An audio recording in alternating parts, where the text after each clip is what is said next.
have been around a million years. I don't remember a time when you weren't around, Gavin. How long have you been involved?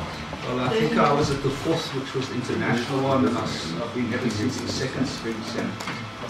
And then I stopped attending about the 14th and 15th, and I've sort of popped in randomly since. Okay, so 30 years have been since we started, pretty much. Gavin says his libertarianism has shaped his career.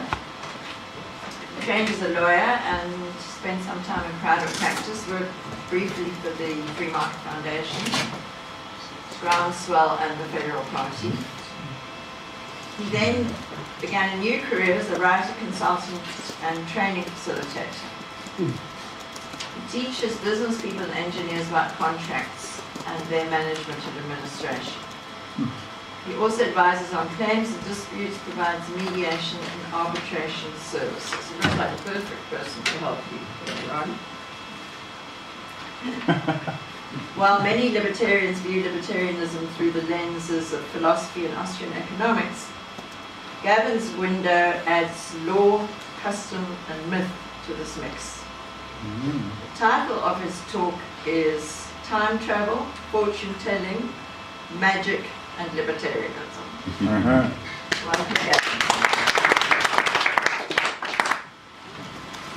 We have these wonderful debates on the libertarian websites, and often fight angrily with each other about positions and start calling each other names and attacking each other personally, which is very human, and then we forgive each other and we get on and we come and chat about these things later. I just want to get rid of Leon's slideshow, which is fine. There I am.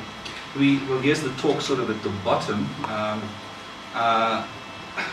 One of the things we talk about is whether we actually exist or whether we are amoebas having dreams of being human, a little bit like the Matrix, where we're all sitting in pods and maybe imagining we're having a debate about libertarianism or not, and whether existence exists or whether the Randian existence exists is true, or whether it's just us having a dream about existence exists. We also even have problems and discussions about whether we think we think. Like, you know, before I think a thought, a whole bunch of chemical transactions happen which give rise to the fact that I've now thought I've had a thought. But was it me, and was I in control of those chemical reactions?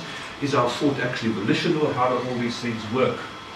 And so we're going to do a sort of ontological little thing. I'm sure you all remember this little thing here. I can maybe speed it up a little for you. Yes, I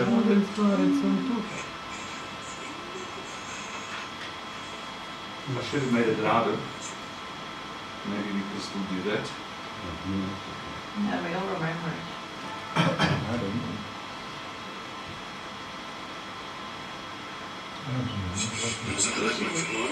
Now she hides a creamer. Non-dairy cream. It tastes rich and creamy. You expect it to refrigerate. And it's not from our refrigerator! It's not inside, it's Now, I suppose that's really a thing about thinking out of the box. We also had debates about the Pistorius trial, and basically it's a question about how humans think. Now, humans don't think in terms of beyond reasonable doubt. The normal human mode of thinking is a balance of probabilities, what we call reasonableness. So, for example, if you imagine somebody waking up with one leg, thinking there's an intruder in the house, you would expect, well, I might think, I might take my girlfriend and shake her and say, "Shani, there's somebody in the house." Now, he apparently did not do this, Mr. Pistorius. Therefore, he killed her intentionally. This is kind of how humans work. Or like, you know, I'm going to Orania today. That's a place who wants to be separate from live their own life. They must be racist. Presumptions based on a balance of probability. No sort of rigorous analytical thought trying to prove things beyond a reasonable doubt. How many of you haven't been to Australia? It doesn't exist. Well, you've heard hundreds of people say there is an Australia. You look at maps and you presume people aren't going to lie to you, so you take it for granted that there is an Australia. I remember the day the World Trade Towers came down. You know, you look at the World Trade Towers, you look away, and there's a thing called cognitive dissonance. the idea that if something is there, there's a high probability that it's going to still be there. And you look away and you turn around, you just see a cloud of dust. What happened to the World Trade Towers? You see? Or as they say, the future is discontinuous. So this is a little bit of talk about ontology, I suppose. And I suppose the first thing is, how many of you here believe that there is a thing called time travel? You know, one. A show of hands, who believes time travel exists? At the current time. Forward. What do you mean? Forward, not backwards. Technologically. Obviously, when I asked that question, everybody's thinking of movies like the Jules Verne story or Back to the Future. But in a certain sense, we're all hurtling through time in a risk capsule. You travel from the moment of conception successfully until you've reached today, and you're going to predict your time travels into the future. You'll say to your boss, yeah, I will be at that meeting next week, Wednesday. And if you want to make your prediction come true, you just get up half an hour earlier to beat the traffic, and you get to the meeting in the future in time. So we're all time travelers. We're all fortune tellers. We're all magicians. We're all clairvoyants. But just not in the ordinary sense of the word. Now, one of the things that interests me is our fetish as human beings with time travel, how we're engaged in Rosenberg bridges, and by the way, you can travel into the future. If you get into a rocket ship in terms of Einsteinian math, and you travel 25 years out into space, even at 20% or 10% the speed of light, and you stop this rocket for another 25 years, and you travel back 50 years, the Earth will have aged far further than you would, and you will have come back to the Earth in a far future time period, and you will have aged less. Because the closer you travel to the speed of time, according to Einstein's physics, the slower time travels. Yeah. And the more energy it takes to push matter. So you could theoretically never travel the speed of light, because the closer you get to it, the longer it takes, and the more energy it takes to move you further. So it needs an infinite mass to move, infinite force to move a mass through infinite time. So you can never reach that kind of level of speed. But the problem with Einstein's maths is it's unsigned. So there's on his maths, it's also possible that there's a super linear universe where you can't travel slower than the speed of light. The math works equally well both ways. And of course, Einstein gets rid of time. He calls it space-time. But this is not how humans perceive it. And I just want to talk a little bit about time travel and fortune-telling, and how and why this might be important to the way libertarians conceive the universe, and the way they conceive their fight against people who they consider to be non-libertarian. So let's have a look at time just a minute. The way we measure it is in terms of movement, and of course that's what Einstein says too. Time is really the relative change in position of entities on a system of coordinates. But we measure it in terms of the coordinates that we used to. Our own measurement, we start with day and night, and then we realize that the Earth is spinning in a 24-hour period. Of course, it means that the Earth is traveling at 1,670 kilometers an hour, and at the equator it means the Earth travels at 40,000 kilometers in that particular period. The Earth also travels around the Sun in 360 days. It's now traveling at 180,000 kilometers an hour. In other words, it travels basically 940 million kilometers. Now, the Milky Way transcends what you would call a galactic year. It's the time the Earth, or Sun, takes to go around the Milky Way once. This is a period of 25 million years. What's in the middle there? And that's the center of the Milky Way. Oh, so it's not a thing. That is actually, there's apparently a large black hole or gravitation Who am I disk doing? that is spinning around. And then our Milky Way is basically part of a local cluster of galaxies that seem to be moving at 600 kilometers a section. And the Milky Way and all this cluster seems to be heading somewhere off into the Hadra constellation, where it will arrive in about another 150 galactic years' time. And heaven knows what we will find there. Maybe God. Heaven knows. Who knows? Okay, so the past, again, past, present and future time travel. This is where we've come from. Apparently, according to Stephen Hawkins and people like that, by the way, galactic year is about 250,000 years. Right? Really? 250 million years. is a galactic year. The time the Milky Way spins on its Catherine wheel once, from 12 o'clock back to 12 o'clock, 250 million years. So if you treat that as 1, the Big Bang happened about 61 times that number of million years ago. The Milky Way, the Sun came into existence 8.4. First life begins after oceans 15 years ago, galactic years ago. Multicellular organism 6.8. The Cambrian explosion of life 2.8. The Permian Triassic extinction, basically about 200 million years ago, or 2.8 galactic years. The great extinction of the last dinosaurs over here, the Cretaceous extinction, 65 million years ago when T-Rex bit the dust. And then us is 0.001 galactic year ago, 200,000 years ago, modern humans start coming into existence. Our ancestors, like Mrs. Lady or Mrs. Pless or Mr. Pless, whatever they are, they were not quite human, they were ancestors of ours, having feet. And even apparently animals like that can dream about their mortality, perhaps with a kind of vague kind of a level of consciousness, and seem to visit graveyards. And there's also this myth of an elephant graveyard and how primitive organisms think. Yet we've developed a word box, which is what turns us into the magicians, if you like. Okay? About the future, they reckon about 1 galactic year in the future, the continents may again fuse into a supercontinent. About 2 to 3 galactic years in the future, the moon is slowly moving away from the Earth. At that stage, the moon will be so far away there won't be tides anymore. So, talk about climate change, what a killer. 4 galactic years in the future, carbon dioxide levels will fall to a point where photosynthesis is no longer possible and multicellular life might die out. 12 galactic years might, this is all might because the future is discontinuous, it does not yet exist. The past no longer exists. Okay? What we sort of have is a now. Okay? 15 galactic years in the future, they reckon the Earth's surface will be like Venus, the magnetic field of the Earth is going to shut down long before that. 22 years in the future, the Milky Way and its closest other galaxy will begin to collide, and that collision will complete itself in 30 galactic years' time, but you don't have to worry about that. Our sun will be a white dwarf long before then. 500 galactic years into the future, you won't even be able to see half the universes that have expanded beyond the ability to perceive them, beyond the light horizon.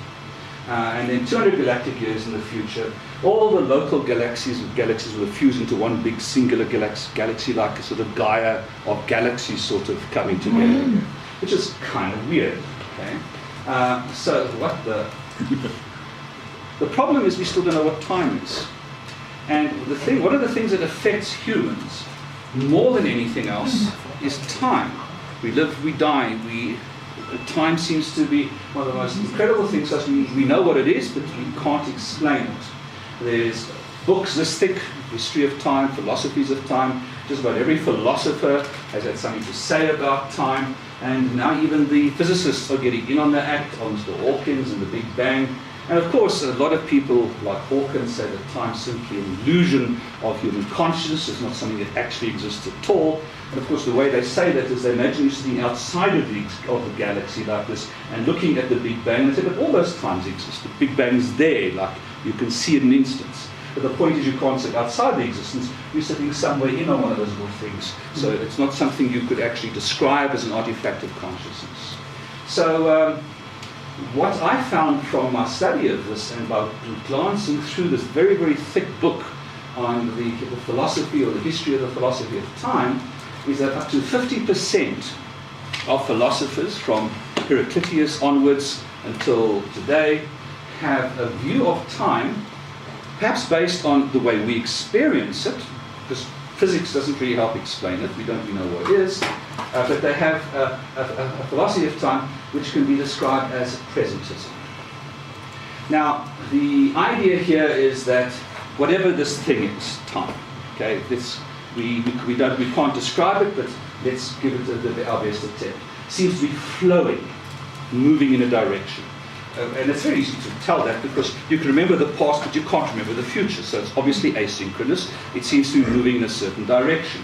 Why particularly no one knows. They believe that entropy is flowing this way, so it happens, and if the world starts coming back, maybe time will start running backwards, who knows. Although I don't think so, it'll still look like we're just going forward, going backwards, but still. So here is Schrödinger, the physicist, who's got this box, and there's a cat in the box. And of course the box hasn't yet been opened, it's not yet in the present. And Schrödinger's question was, is that cat dead or alive? And of course it's like a trick question, sort of a mind fuck. Sorry. Sort of, trick, Jedi mind trick. Is the cat dead or alive? And the answer he ultimately gave was, it's both. In other words, in the future, all things which could possibly exist already seem to be there. And of course, this is where libertarian ideas start coming into it. We have people like Popper writing about the open society's enemies, and the enemies are people like Plato, who have this idea that there's an alternative dimension, and there's our dimension, and ideal shapes that represent our shapes, which we poo-poo. And this is where politics starts coming from, in our semantic descriptions of the things we experience. And this is why maybe a bit of ontology is useful for libertarians. So does the future exist? Well, presentism says no. Here is where it exists, at an event horizon called the present. All possibilities happen, but the closer things seem to move to this, they tend to resolve into only one possibility that happens at a singularity, a point in time called the present. Now, how long is the present? Well, human beings would talk about this year, this century, this week, this month, this day, but clearly a day has a beginning, a middle, and an end, right? So what part of this day is now? A second has a beginning, a middle, and end. What part of the second is the now, the middle? A nanosecond is about the shortest amount of time that has been measured by us, and this is now when we're not looking at universes, but we're looking at quarks and hadrons and particles like that, is a thing called a Planck length, which is apparently a second to the power of more or less 22, depending on who's doing the measurements. We're not very precise at very small levels. So if you put 0.22 noughts, 1/3 a second, that is the shortest amount of time we can measure. Human beings' brains don't function anywhere near that particular speed. I mean, when you look at the old movies, remember when they put 16 frames a second, you knew it wasn't real because the wheels sometimes had the illusion of moving backwards, right? So what do modern movies do? They run, at 24 frames a second? And I mean, that's like way slower than a Planck length. And that seems to be the sort of way our brains image reality. But by the way, can you see reality? The answer is no. It's totally invisible to you. Remember the movie The Invisible Man? How do you see him? You make him move through a shower, or you throw some paint in the air or something, and then you see him moving through these energies. And that's really what we're seeing. We're seeing the energetic reflection of reality ultimately. And we tend to say stuff like, look, there's a tree. But in truth, you never see anything but history. And we look into the stars, that becomes very, very clear, because we will see a supernova where the light has now just reached the Earth, traveling through space for hundreds of years, and we know that we're actually seeing past that happened 20 million years ago, sort of in the future of that star, which is our sort of now, but by the time we've seen it, it's already past and so on. So the honest truth is, when we say there's a tree, what we should be saying is there's another tree. Gosh, there's another one, and there's another one. Wow, and they keep on happening. When is it going to stop, And this is where cognitive dissonance comes from. Libertarians are cognitively dissonant, but this is dissonance. It's a kind of illusion built into our brain wiring so that we operate in a certain specific way. This is where existence exists. So then at the moment it passes over it, whatever was there is now history, it no longer exists. But what we do notice, and what we evolve to notice, is sometimes that things pass over the eye needle, seem to stick around and slowly change shape. For example, Mount Vesuvius appears to have been around for centuries. But it's not the same Mount Vesuvius, because you've got pictures before it blew its top, and you can see it's a different Mount Vesuvius. And this is all that exists, a fraction in time. A little bit like the pixels on a computer screen that switch on to show the character A and switch off to show something else. But in a very brief moment of time, far slower than we can picture. So we're living kind of just out of context, you and I aren't even in the same room at the same time. I'm in your past and you're in my past. But that's not what we experience. We say we are here together because we include in the presence as the stuff is coming into our consciousness, and for a little while it's easing into our short-term memory, and we only think of it as being past when it goes into a longer-term kind of memory. And we also evolved in slow world. Human beings used to sort of run after a duck, a sort of a buck or something, and if we had an arboreal kind of thing living in trees, well, the fastest we would go was jumping from this tree to a branch lower down and swinging onto it, maybe 30 k's or 40 k's an hour. That's why you can't catch a speeding bullet, you see. It's just too fast for us. We didn't evolve to catch those things.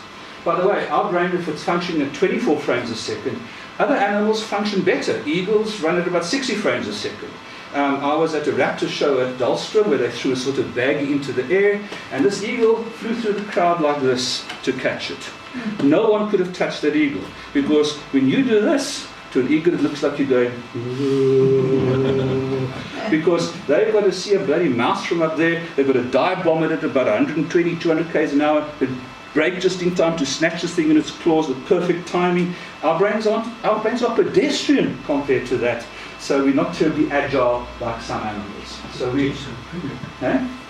Teach them cricket. Yeah, I think so. Exactly. Okay, so this is the idea of presentism. Now, this is, of course, time travel. And will you stop at traveling through time? Yeah. The whole purpose of traveling through time requires you to be a fortune teller, a predictor of the future. Now, understand, if you look at human culture, how we've been obsessed with time travel. My granny used to look at tea leaves. You've got these crystal balls with these gypsy ladies. The Romans used to chop a chicken open to see where the entrails lay, to try and work out with greater precision as to whether Julius Caesar might win a war or not. And some African guy in skins is going to throw bones. And so we have a fascination with the accuracy of predictions. And of course, this is a normal part of human behavior, because when you're hurtling through space, and you can't even see what's there, you can only see after the light's bounced off it that it's there. And when you look for a jet, you obviously start learning stuff like this. When you hear a jet, you don't look where the sound's coming from, you look over there for it, isn't it? And so on. So you start overcoming cognitive dissidences by learning that this thing is not bent when it goes through water. Though some people look at that bent spoon, but other people say, oh no, it's actually just optical illusion. So you start learning about the deficiencies in our senses.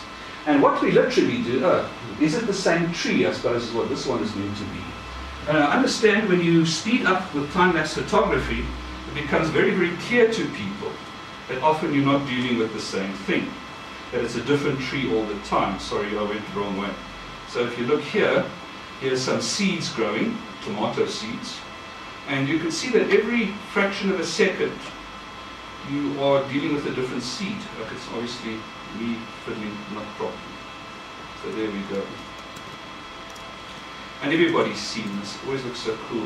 No, I've never seen it. Right. Still don't see. Still can't see it, yeah. Yeah, it is. So it's not the same seed all the time. Different seed. Different time becomes history. And so on. And we've seen clouds move. You can speed up photography.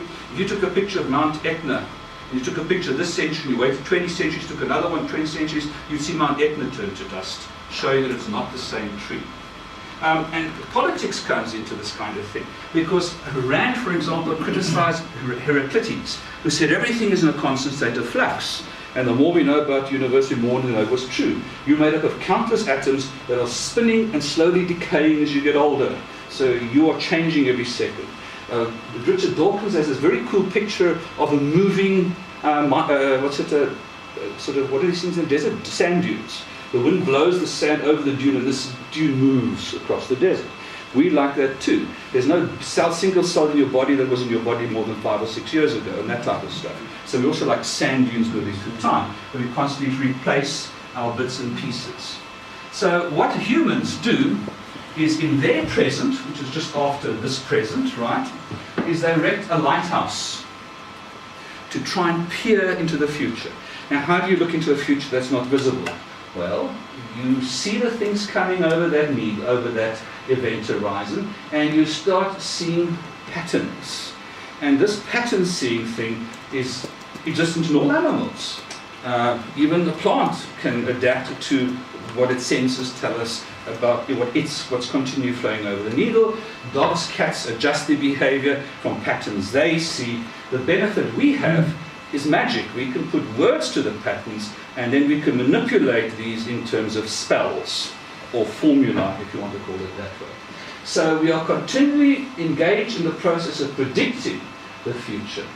And our predictions then get summarized in bodies of knowledge called custom, law, the reasonable person, what would he predict, the metric for deciding how law works, risk management, which is another business speak for law, what is a reasonable person to foresee and how should he act. Science now gets involved in it. They don't call it fortune telling anymore, and now call it science. They don't call it magic anymore, they now call it science. They just change the language, and semantics change over time. Economics also deals with these things. So here are tea-leaf looking people. There is the average person gazing into the future, fitting it all together in a kind of mental map, subjective interpretation of the future. And how good do you think human perception is? Well, in the South African Law Journal, Judge Nicholas reported a forensic experiment done in New York in the 1950s. They have an annual policeman's ball. My son, when I tell him, I said he didn't think policemen had balls, but I mean, that wasn't the point.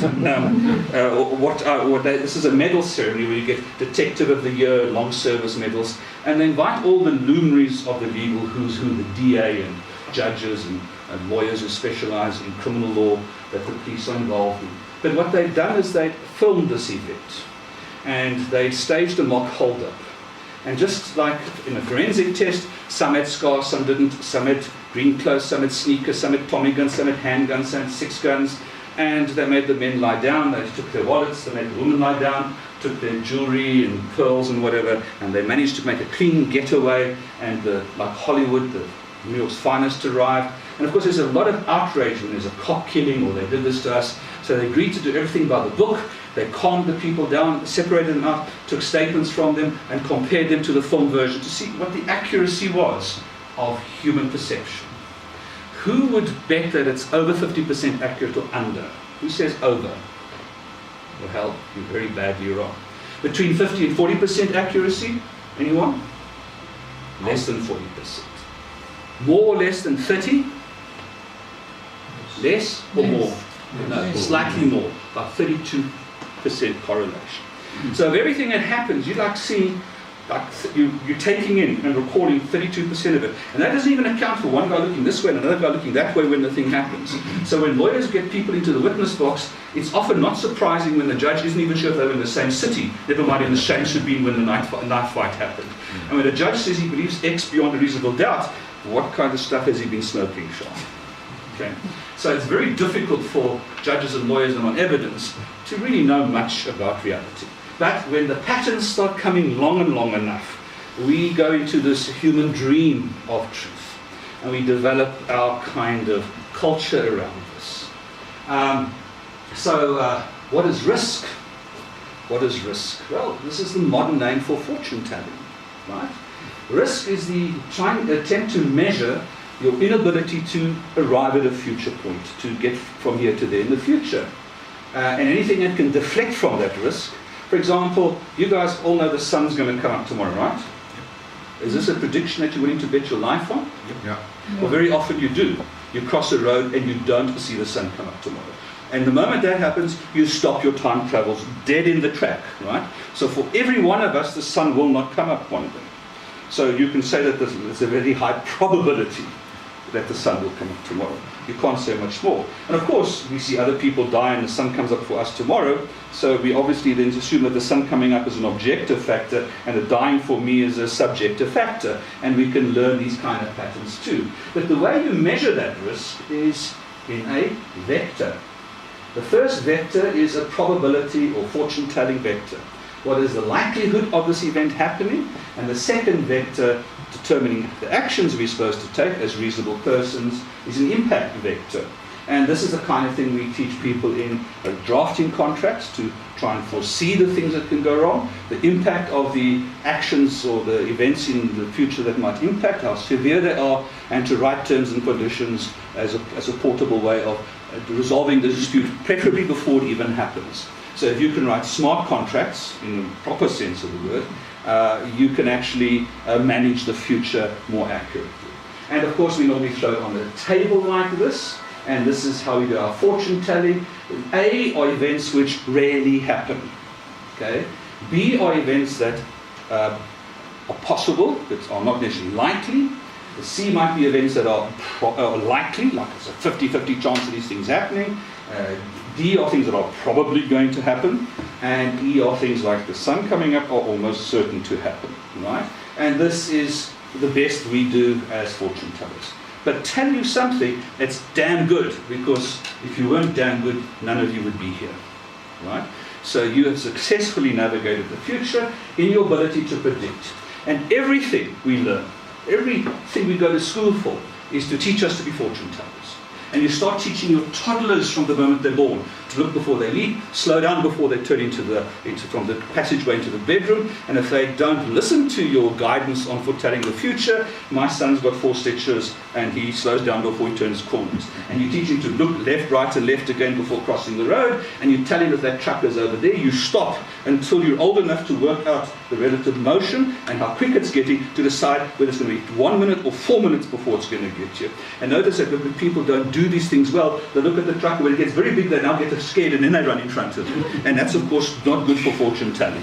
Okay, that's sort of bad fortune telling. And that's how many people play the stock market, you know. They wait until the prices go up, then they buy. Like, right? I mean, how intuitive is that, right? You don't run in front of the truck. When the prices come down, you start buying, isn't it? Very opposite, with all paradox often. So humans then analyze these patterns. And all these patterns, what reason does is it analyzes the patterns and forms a rule about it.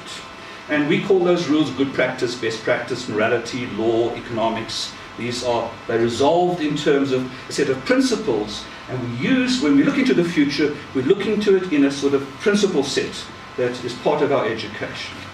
Now, the fascinating thing about humans is, unlike other animals, we have learnt to store memories and rules that we've discovered about the future outside of our brains. So when we send our children to school, we supposedly are exposing them to a collection of best practices from the ages. So when you come out of school, this kid's got very little of his own private experience, but he's got a sort of capita selecta of the rules of understanding reality and predicting the future from the best that the ancestors can pass down to him. And this, of course, is where further problems come in, because different people perceive things differently, and the semantics in which we embroil these rules often differ, and the meanings change as words, connotations and annotations of words change, and then we get involved in sort of magical confusion, where I describe a thing in a certain way, you don't understand it this way, and we have ambiguity. And this is one of the things lawyers have to try and untrouble, and mediators like Ron does as well, to try and understand the ambiguity inherent in the often language. And I mean, think of Harry Potter. There they're trying to levitate with this feather, right? And old, what's his name, the red head guy's not getting it right, and Hermione says, no, it is Levis Leviosa, then the thing floats. And it's simply maybe the pronunciation of the words and the conclusions we draw from hearing a loud American tourist. We make a conclusion about how gauche they are, and all these things are based on this kind of set of rules.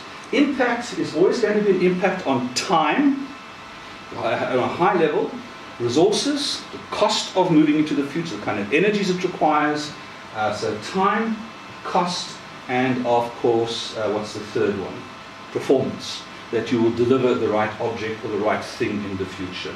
And project managers call those 3 kind of vectors: time, cost, and performance. We'll call it technical risk, schedule risk, cost risk. Lawyers call those 3 things the essentialia of contracts. Projects are contracts. So a contract would be an agreement on a thing, the cost and the date of delivery, and we try to manage these futures. And everything in human society is governed by the rule of law. And what most people don't understand is they think the state makes law. And that's bullshit. The state makes so much law. Lawyers, common law lawyers, think the courts make law, precedents. That's bullshit. They make so much law. The rest of the law, made by us every day. Every agreement you make with every other person is the law you've made for yourself. And as a rule, it's equally binding as the Income Tax Act. If you don't comply with an agreement you've reached, potentially the consequence is an impact on your freedom or on your pockets, a fine or imprisonment for contempt of court if a judge or arbitrator were to make a ruling of some sort. And you'll find that this kind of thing happens even in anarchies, where society gathers some sort of social instrument to ostracize people or to disassociate from people who do not comply with obligations they've created in their agreements with other people. So the lowest risk is the one down here, the thing that hardly ever happens and its impact is insignificant, and the highest risk is up here, the thing that's almost likely to happen and whose impact is very almost catastrophic. Your medium risks run down the middle here, medium to low run down here, medium to high run down here. In contracts, where this kind of risk happens, we have the right to automatic termination beyond performance guarantees and warranties and automatically implementing solutions. This kind of stuff we don't even write into the contract, it's part of the ordinary price. So basically risk is the amount of shit that hits the fan, ultimately. So you know that these little sparrows called mossies fly? Occasionally they poo in the air. Have you ever had to, well, but do you change your lifetime? Do you wear an umbrella? Do you, no, it's part of your dry cleaning bill. But imagine elephants could fly. And imagine they flew in great blooming herds. So much so instead of a weather bureau, we had a pachyderm migration bureau. And on the news they just announced that the great migration is starting tomorrow. They're going to tell you to please remember to switch on your headlights, why? Because you're not going to be able to see the sun for flying pachyderms, and please don't venture out the doors without a big sombrero or big umbrella. Otherwise you're going to be covered knee-deep in shit, right? So this is risk management. And how do we manage risk? Well, we can accept it, we can avoid it, or we can transfer it or control it. And this is what everything in human life is about, whether it's in contracts or in economics or in business processes and so on. This is how we work. Now, the risk framework that society creates for itself is contracts and delicts, or torts things.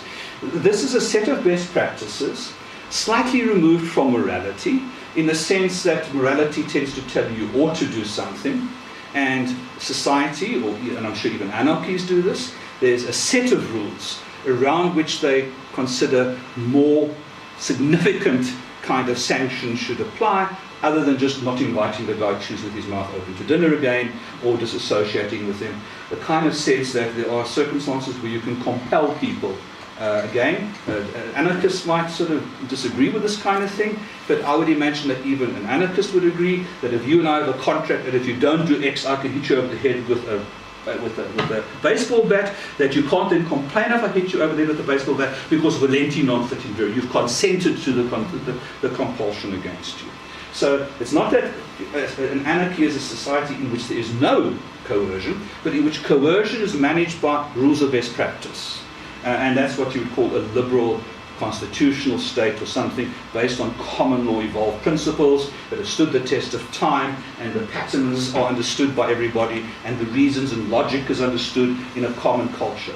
And by the way, you can talk even about what culture is. Remember that agreements or contracts don't have to be expressly held. They can be tacitly held. You can enter a contract at a supermarket by putting something on the till and saying, "Hi, how are you today?" And the guy can swatch it through and say, "Would you like a plastic bag?" And your body language is saying, "I offer to purchase this item," and going ka-ching is saying he accepts it. And then he delivers it to you complying with the law. And you've done all the contractual things tacitly by body language. Many, many contracts are implicit. In fact, most of our contracts are tacit, silent, unspoken, without even words. And then a small percentage of them are verbal, and even a small percentage of large business ones are in writing. And we simply comply with them without thinking about it, or we just don't buy from that cafe again if they won't exchange the soiled cigarettes that are water damaged. We're not going to sue for it, but we could if we wanted to, right? So the law of delict, or tort, deals with times when people have not agreed their risk with each other. Now, the fundamental idea of a good society is that people agree how to deal with their risks.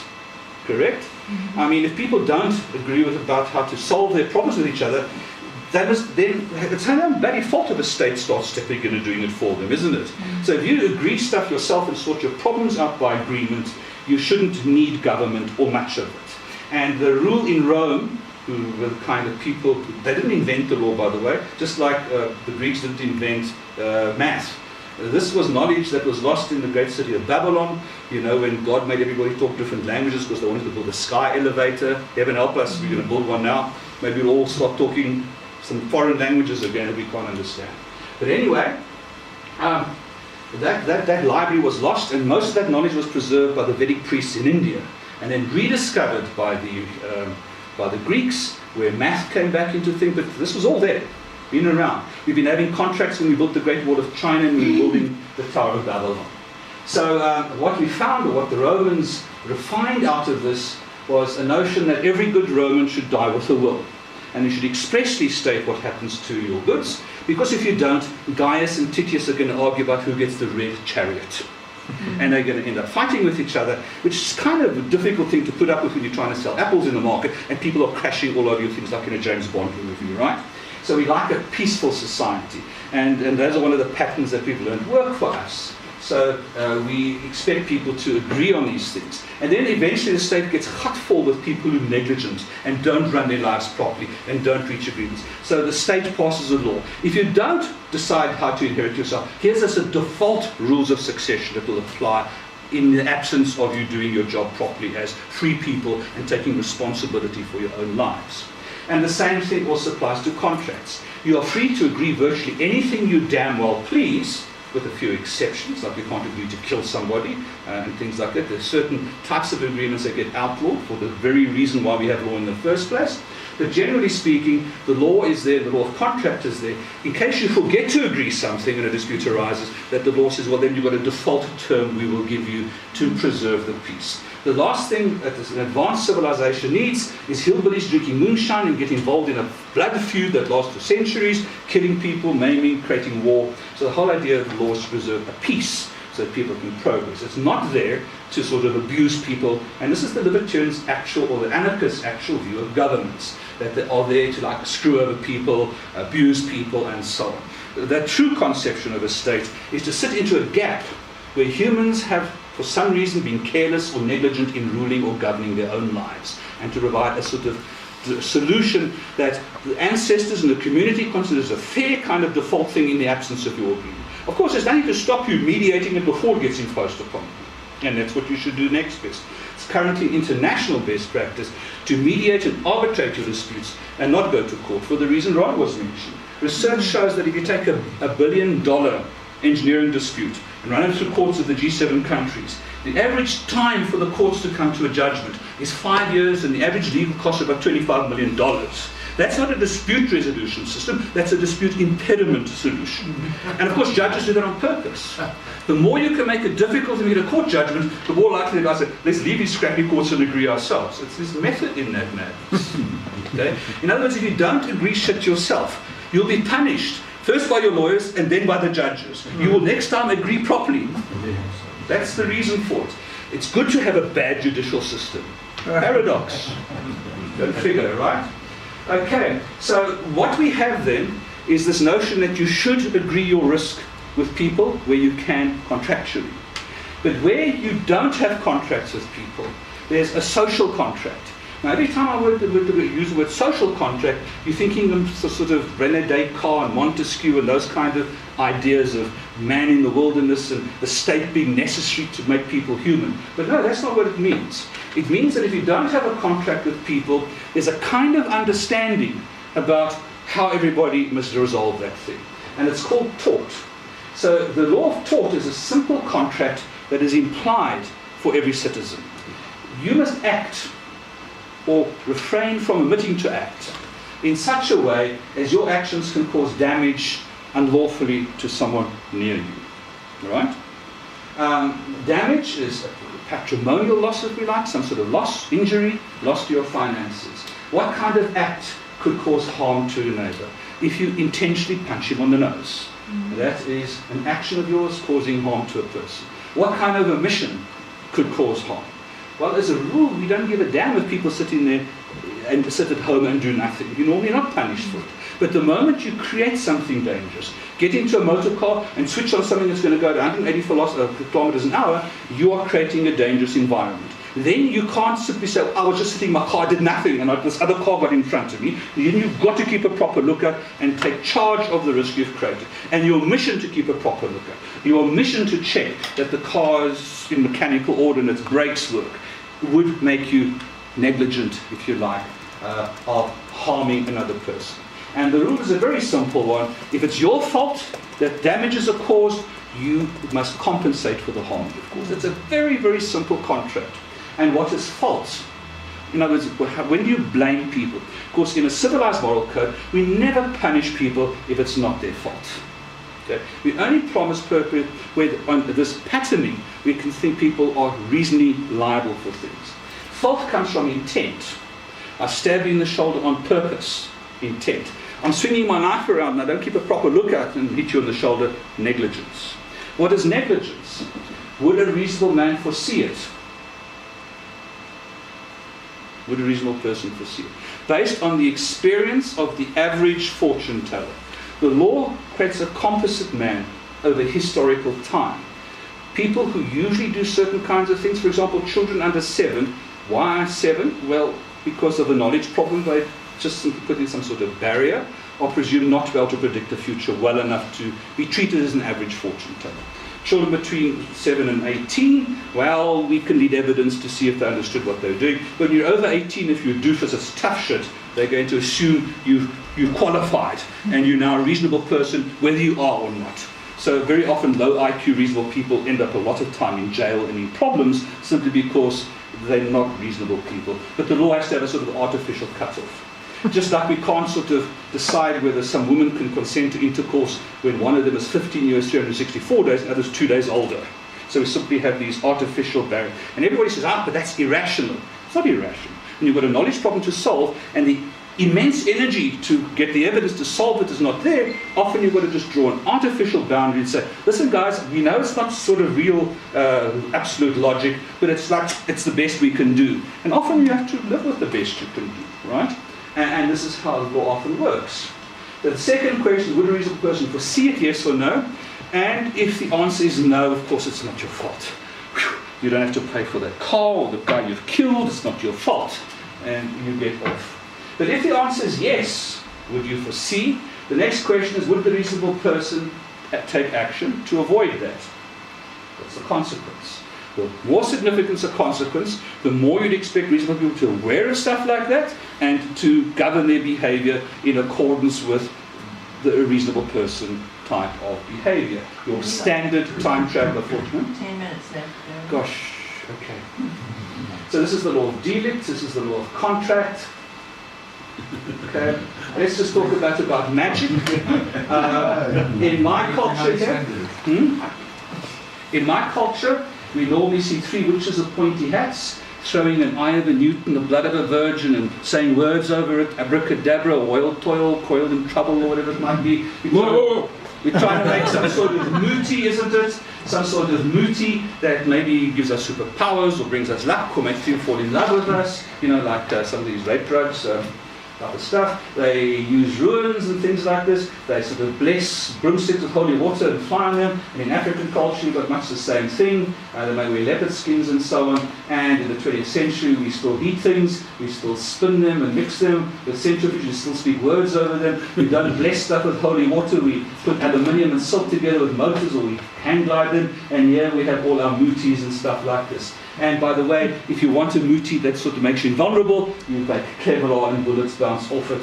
And unfortunately, some magic doesn't work, and they still try to use it, like in Marikana there, where they drank mootie, which would make them invulnerable to the priest's bullets. This was the consequence. These guys were actually wearing Kevlar, which would be much more useful for these guys to have worn. So magic and science are simply, again, paradigms. Now, the whole purpose of this, and I will never even get to this, gosh, here's the monomyth. Joseph Campbell went and researched all our mythologies. And the story of Jesus Christ wandering into the thing, or Buddha going into the mountains, follows a mythological story. And every story tells the same story, which is the story of human psychology, our birth, our longing, our rebirth, on discovering new knowledge and returning. This is the story of Buddha. It's the story also of the Muslim guy. And just about every religion, right? It's also the story of Star Wars and of the Yellow Brick Road. They all tell the same story. A chap wrote a book called The Golden Bough, who collected all the mythologies in the world, and Jung wrote about this, the archetypes that exist in human mind. And none of the stuff that we consider irrational should be dismissed as irrational. Because when you put yourself into libertarian paradigm, without looking for information in other paradigms, you have all kinds of problems. So here's the open society and its enemies. Here's the hated August Comte with his altruism, one of the enemies. Here's Hegel with the dialectic that the socialists brought on. And look at the clever thing he says. We start with a thesis and an antithesis. We create a synthesis as we start fusing things together. And here's your Atlas Shrugged, who says who's a completely different paradigm. And then we find these patterns. We find them in culture. Culture is a bit like a set of tacit, assumed agreements between people who grow up in a certain geographical area, speak a language. Bit like a piece of paper, you put a magnet on it, you touch it, and you see these invisible force fields. These are the agreements about whether it's in our culture okay to slaughter a goat in the driveway or to open the door for a lady. All our rules come from tacit agreements. We have studies of types of orders. You're going to be talking about the taxis, a made order, which we learn how to make from seeing how natural orders or syllogistic orders arrive, and a nomos. Economists and lawyers, Hayek says, the biggest tragedy of the 21st century is that economists study the spontaneous order that the markets create, and lawyers study the rules that create or enable this kind of a system. Economists should study law, and more lawyers should study economics, because a pair of scissors cuts better with two blades than with one. So whenever I talk to business people, I say law is the finishing school. Whenever I talk to lawyers, I say an MBA is a finishing school. You've got to unite these knowledges. And we become very, very sort of fragmented in our knowledge. So you don't actually have a reasonable person anymore. You just have a reasonable team. And in the future, we're going to have to combine knowledges, because we've got this trebling of human knowledge every 24 hours, but it exists in millions of different heads. And unless people can learn to work together in teams and communicate, not just in the price systems, but in other teaming environments, we're going to be limiting our things. People are either judges or perceivers, people who like to come to conclusions, like to gather knowledge. There's patterns in human character, behavior. We also have individualism, which libertarians are, and collectivists are horrible people. We assume collectivists just want to destroy liberty and help society.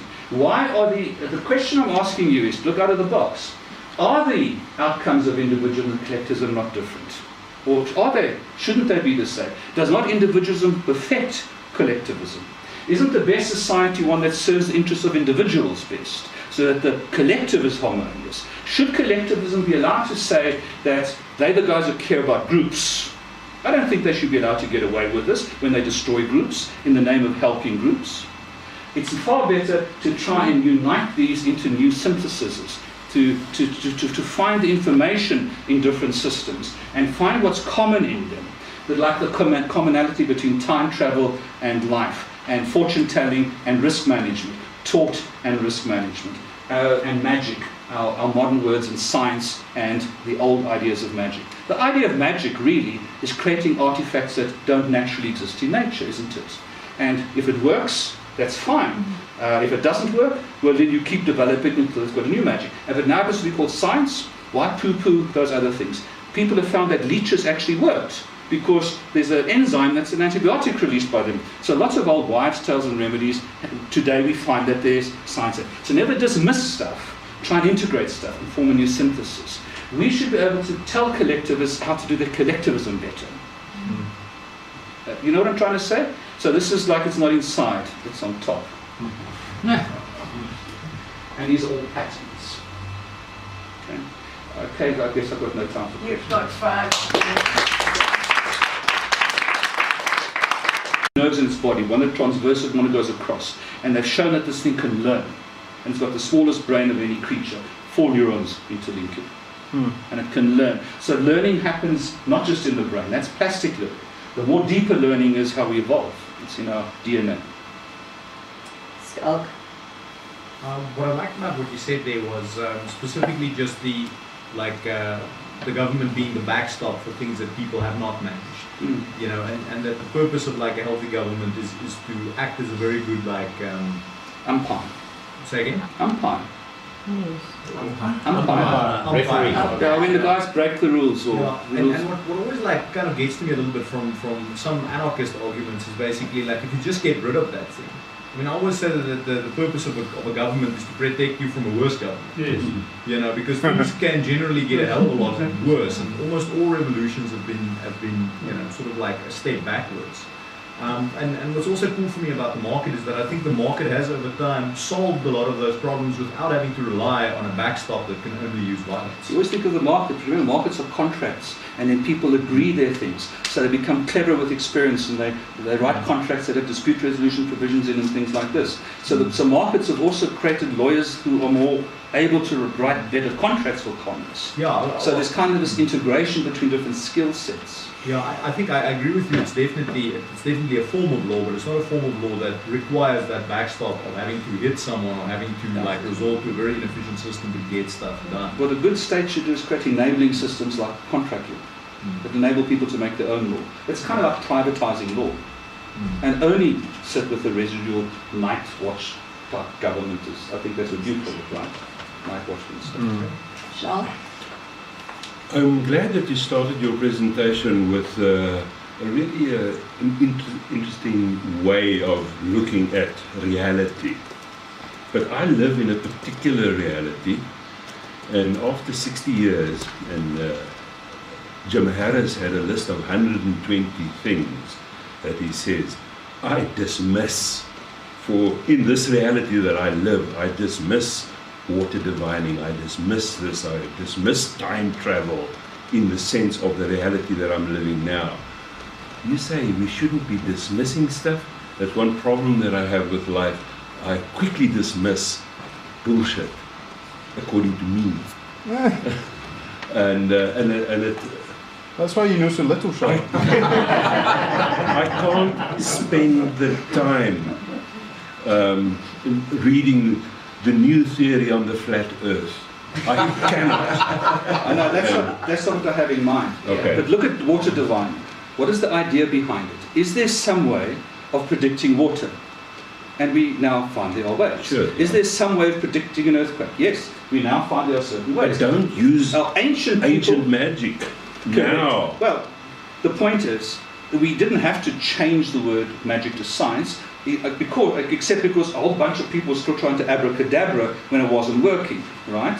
So we gave it a new name. Just like there used to be a really cool thing called classical liberalism, which then became communism, so we invented libertarianism, right? So often you do need to have name changes to distinguish magic that doesn't work from magic that does work. But the point is, don't dismiss the idea behind it. Sure. I mean, they were trying to turn metal or lead into gold. We can do it now with the cyclotron. Yeah. But don't go still look for philosophers, though. You're wasting your time because we found it. But the point is, don't just write stuff off. Look for what patterns people are trying to achieve. What are humans longing for? How might that be achieved with a different kind of science or magic? Yeah.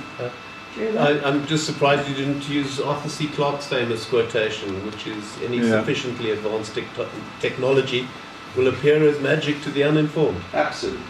That's a perfect example too. Very good ending. Thank you very much, Gavin. Very interesting. Use the apple for the Trevor's next presentation. Okay. Or do you want to use your